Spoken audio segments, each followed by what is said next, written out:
சென்னையில் மெட்ரோ ரயிலில் இன்று காலை பயணம் செய்து மக்களிடம் திமுக தலைவர் மு.க.ஸ்டாலின் வாக்கு சேகரித்தார்.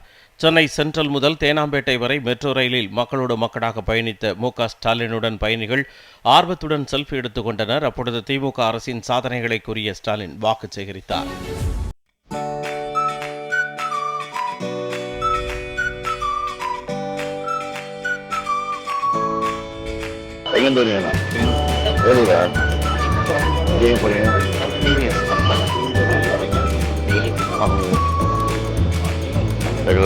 சொன்னீங்களா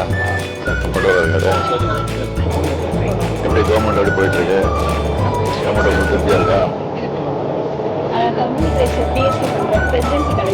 அப்படியா? President gold student. நீங்க எந்த ஊரு?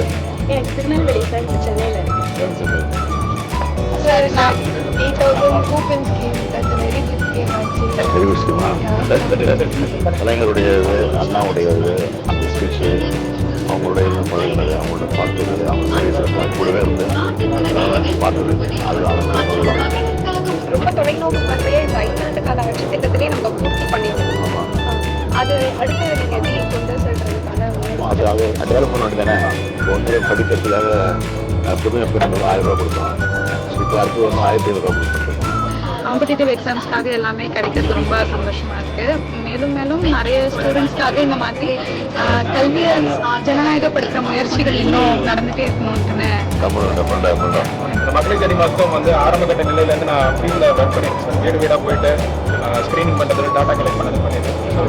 ஆரம்ப கட்ட நிலையிலேருந்து இப்போ வரைக்கும் அதோட வளர்ச்சி வந்து நான் ஃபீல்ட் லெவலில் பார்க்குறேன். அது ரொம்ப வரவேற்கப்படுது. நிறைய பெரும்பாலான வீடுகளில் போய் அந்த திட்டம் போய் சேர்ந்துருக்கு. ரொம்ப நல்லா இருந்துச்சு. எல்லா ஸ்கீம்ஸ் நல்லா இருந்துச்சு.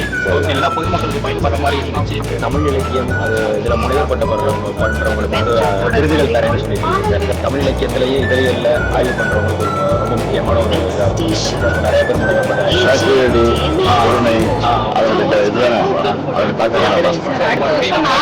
ஸ்கீம் வந்து யூபிஎஸ்சி ஸ்டூடெண்ட்ஸ் படிக்கிறவங்களுக்கு இப்போ 1000 பேருக்கு இருக்கு. இது வந்து இன்னும் கல்வி பெண் திட்டம் ரொம்பவே யூஸ்ஃபுல்லா இருக்கு. அது இன்னும் தொடரணும்.